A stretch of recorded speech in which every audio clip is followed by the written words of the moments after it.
Hello dear students. Students, this is Pallavi Sharma, Marwari Women's Section, Economics Faculty. Students, in the last video, that was the 12th video, I have discussed about the aggregate demand curve and its definition, its schedule, everything. Similarly, what we have to discuss today is aggregate supply curve, its schedule, its definition. So let's get started with the definition of aggregate supply, या हम उसे हिंदी में कहते हैं कुल पूर्ति। इससे पहले वाले वीडियो में मैंने आपको कुल मांग के बारे में बताया था। जैसा कि हमने देखा कि व्यष्टि अर्थशास्त्र में मांग और कीमत में विपरीत संबंध होता है।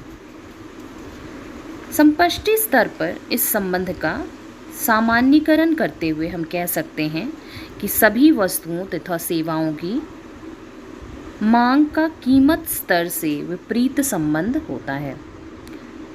अर्थव्यवस्था के कीमत स्तर के संबंध में कुल मांग वक्र बाएं से दाएं नीचे की ओर होता है, जैसा कि हम लोगों ने अपने ग्राफ में देखा भी है। आज हम देखेंगे कुल पूर्ति से क्या अभिप्राय है। कुल पूर्ति से हम समझते हैं, एक सिंपल से डिफिनेशन अगर देखें तो कुल पूर्ति एक अर्थव्यवस्था में एक लेखा वर्ष में वस्तुओं तथा सेवाओं के प्रवाह को कुल पूर्ति कहा जाता है। That is, aggregate supply refers to the flow of goods and services in an economy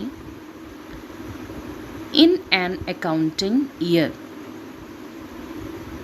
इसे हम एक्सप्रेस करते हैं AS, that is aggregate supply, या कुल पूर्ति is equal to C plus S, जिसे हम कहते हैं C हो गया कंजम्पशन और S हो गया सेविंग या बचत।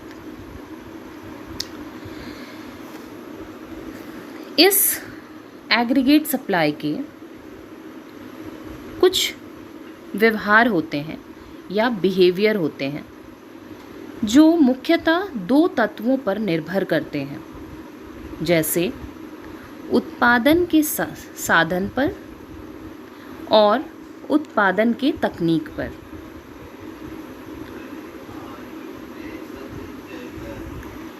कुल मांग के दो मुख्य घटक होते हैं, उपभोग तथा निवेश। जैसा मैंने अभी आपको बताया, AS is equal to consumption plus saving. उपभोग से अभिप्राय है किसी अर्थव्यवस्था में एक निश्चित समय में उपभोग पर किए जाने वाले कुल व्यय से। उपभोग फलन, उपभोग तथा उपभोग के निर्धारक तत्वों जैसे आय, बचत, ब्याज की दर आदि के बीच फलनात्मक संबंध होता है।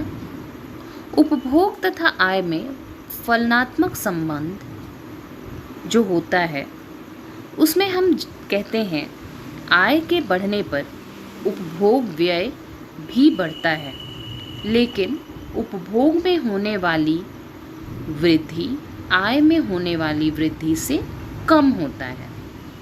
इसीलिए हम कहते हैं उपभोग तथा आय में फलनात्मक संबंध होता है।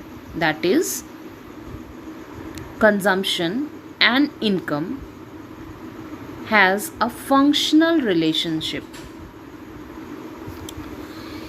यहाँ हम जब आगे प्रोसीड करते हैं तो हमें कुछ और डेफिनेशंस दिखती हैं, जैसे प्रोपेंसिटी टू कंज्यूम या उपभोग प्रवृत्ति। इन वेरी सिंपल डेफिनेशन, उपभोग प्रवृत्ति का अर्थ है आय के विभिन्न स्तरों पर उपभोग तथा आय का अनुपात। It is just the ratio of consumption which corresponds to different levels of income. यह दो प्रकार की होती हैं.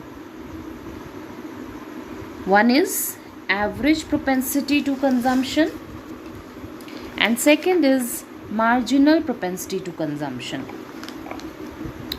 Average propensity to consumption को हम हिंदी में कहते हैं औसत उपभोग प्रवृत्ति एंड सीमांत उपभोग प्रवृत्ति. इस वर्ड को आपने पहले भी देखा है.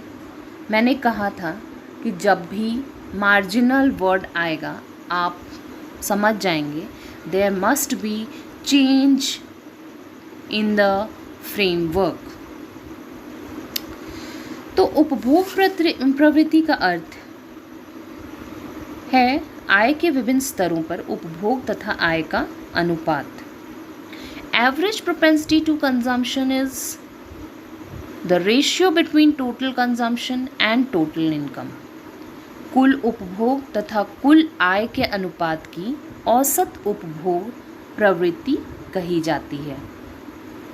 Next definition is marginal propensity to consumption. सीमांत उपभोग प्रवृत्ति. सीमांत उपभोग प्रवृत्ति उपभोग में होने वाले परिवर्तन तथा आय में होने वाले परिवर्तन का अनुपात है. That is it is the ratio of change in consumption to a change in income. Similarly we have next topic that is बचत प्रवृत्ति, that is propensity to save. बचत प्रवृत्ति आय के विभिन्न स्तरों पर बचत तथा आय का अनुपात है. It is also the ratio of saving to income at different levels of income. Next is average propensity to save. Similarly it is also a ratio of saving to income. औसत बचत प्रवृत्ति बचत और आय का अनुपात है. Similarly marginal propensity to save सीमांत